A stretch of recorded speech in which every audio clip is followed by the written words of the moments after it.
एगो औरत के पति के फंसा ले हल गइल बा माने सौतीन।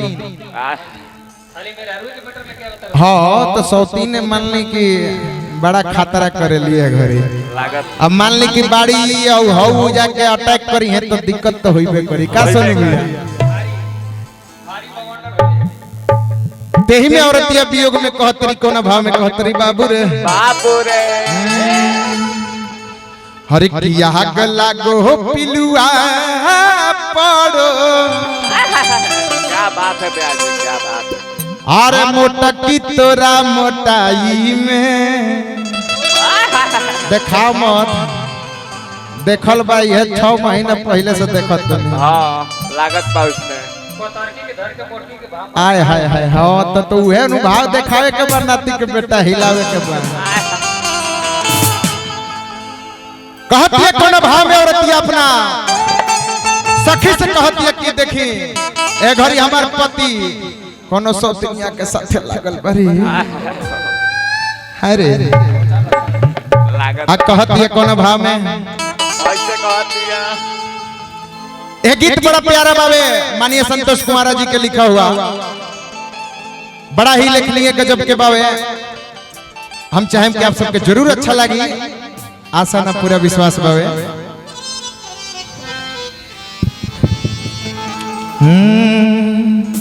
अरे तया गला गो पिलुआ पड़ो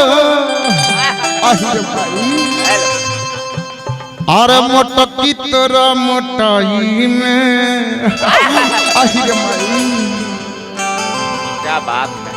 आप पिहिया के फसवले हमारा तेल के सोटाई में। ऐ के भाव में कैसे कहे के बा अरे किया गला गो पिलुआ परो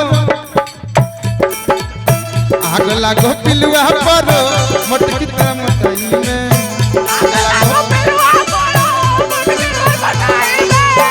आगला गो पिलुआ परो मोटकी तोर मोटाई में।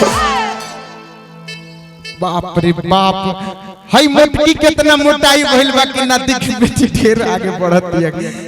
आ कहती है कोन भाव में ए ब्यास अरे पिहिया के फसवले हमरा पे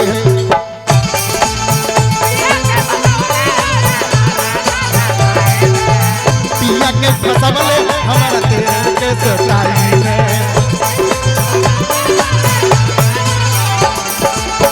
आगला गो पिलुआ परो मोटकी तोर मोटाई में आगला गो पिलुआ परो आही मोटकी आगला गो पिलुआ परो मोटकी तोर मोटाई में आगला गो पिलुआ आगला गो पिलुआ परो मोटकी तोर मोटाई में। आहा अब पिहिया के फसवले हमारा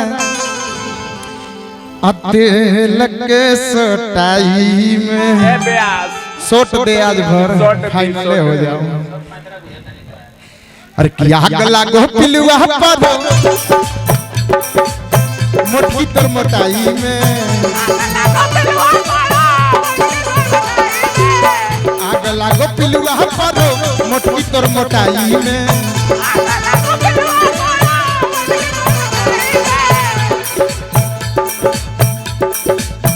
आगला गो पिलुआ परो मोटकी तोर मोटाई में पिया के फसवले हमारा तेल के सोटा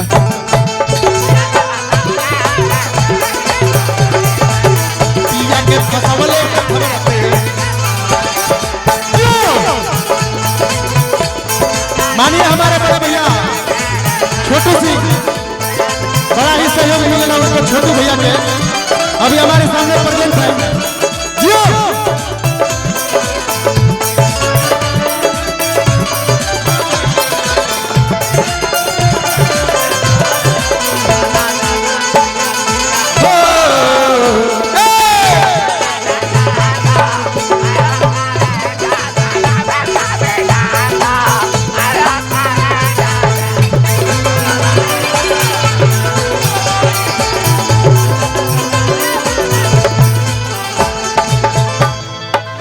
आओ कैसे कहतिया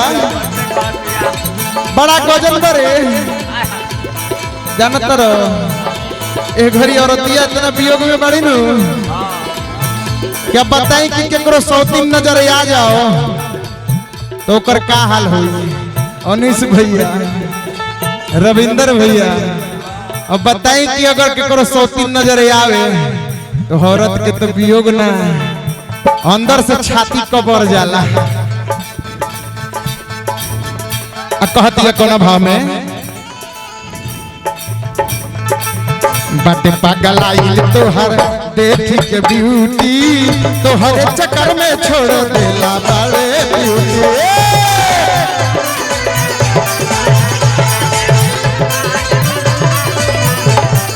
देखावे के बाद बरबल करके चल जाए के बाद धरती पर कोनो कामे ना आई नाम के सिवा देखावे के बतनी आवा हई भाव में कहे के कैसे बाटे पागल आइल तोहर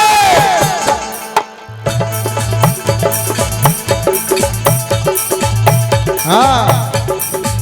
बाटे पागल आइल तोहर देख के ब्यूटी तोहर चक्कर में छोड़ देला बावे ब्यूटी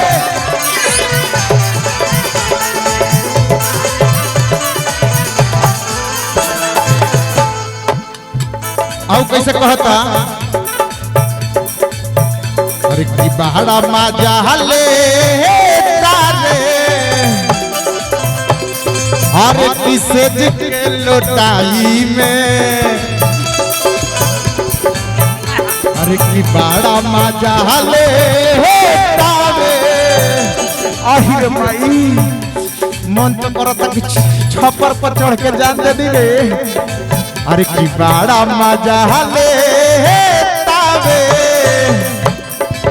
अरे किसे पे लुटाई के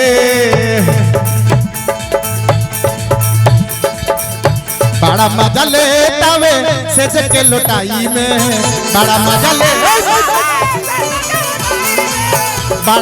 ले तावे से के लुटाई में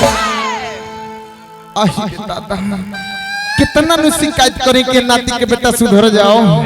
लेकिन ना हमार पियवे निमन बा ना सोतनिए निमन का हो ते हमार बड़े ने आओ हम धोखेबाज नहीं खे है ने आओ भाग भाग आओ ए ब्यास हां अच्छा दिखाता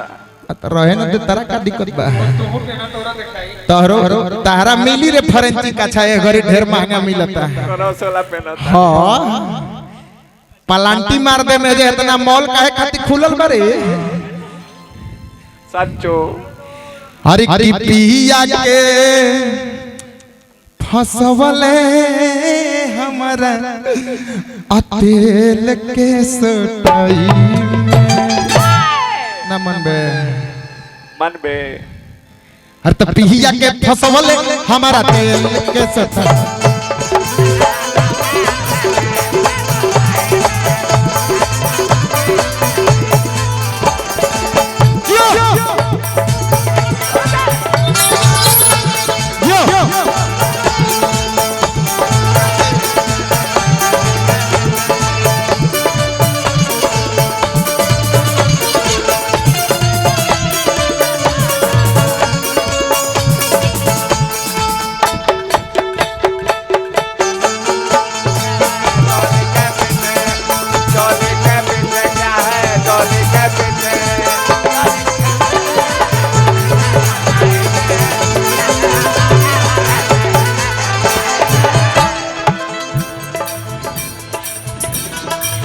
बड़ा गजन भाई घरी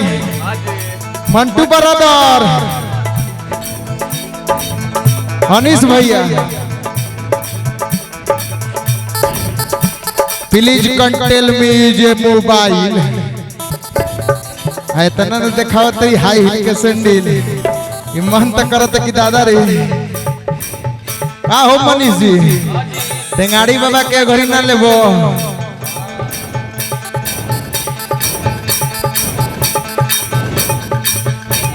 आओ कैसे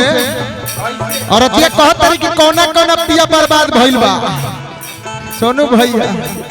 अमित भाई बड़ा गजल में रे बहादुर भैया हाँ जी संतोष कुमारा कुनाल भैले छुछबे हा तो हरप मरतावे छोरिया पर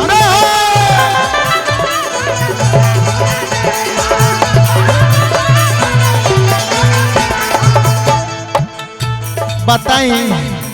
अभिनु लक्षण सामने आइल बा कि कौना कौना भातार के ई गत भइल बा। संतोष कुमारा नियन भातार घरी छुपल रहे लेकिन अभिनु परवा आइल बारे जब पत्निया के गजन भइल बा। संजय भैया ए घरी जब पत्नी के भीतरिया ले करे जा ठोठता। छोटू भैया कृपया please give me take an your sit down. आता हूं भैया तो ये अभी सामने आइल बा लक्षण कुलक्षण के लेकिन आई भाव लागल बा कैसे औरतिया कहतिया बाबू रे मारे मुझे निशा में दिशा खराब हो गई ढेर बनबे हता बोले के न कहत नहीं बोला ही में ठीक न बा छोटे लाल बाबू देख लो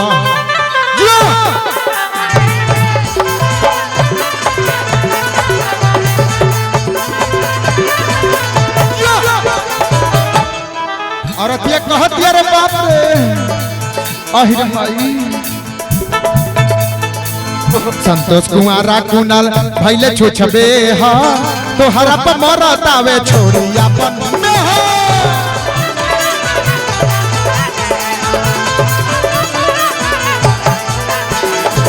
तो हरप मरतावे छोरिया अपन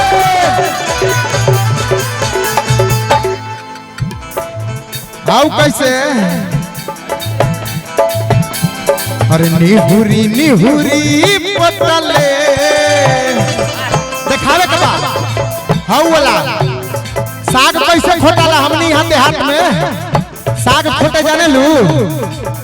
बूट के साग अच्छा खेसारी वाला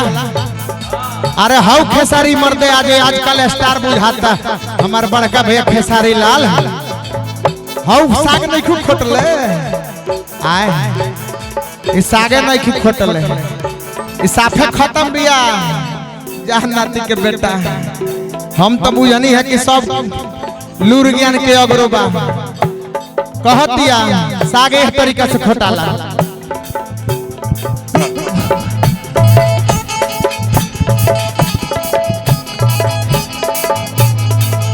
अरे कि निहुर जाए के बात खावे के बा परबल करके चल जाए के संसार में कुछ नहीं के निमन लागल होगे देखो ताली जरूर मारो मेरे भैया दिखावे के बा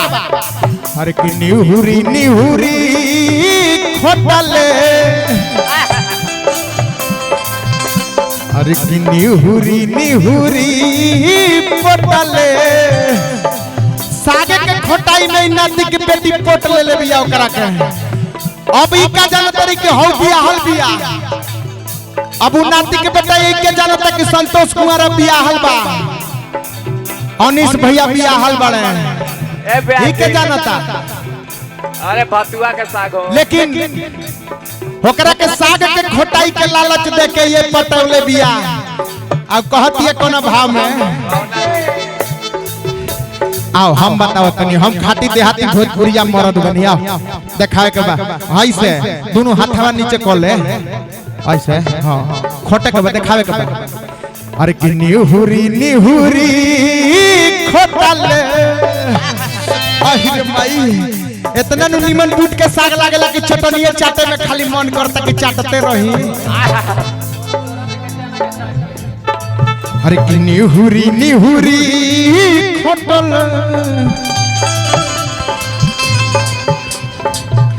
सोनू भैया पोटा गइल तू सागे पे हम ना जननी कितना छुछबे हर बाड़ा तू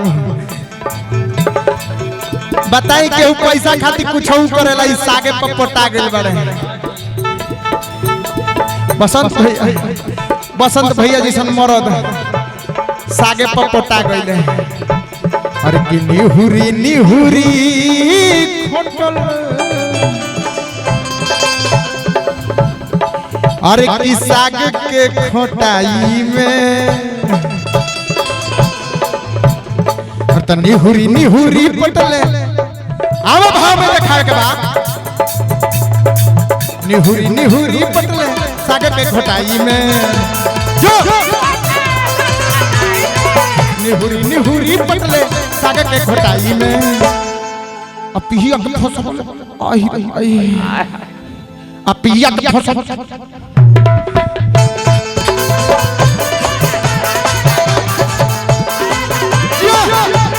पिया के फसौले हमारा तेल के सोटाई में आग लागो पेड़ बड़ा बहुत है तो गाना तेरे तेरे यो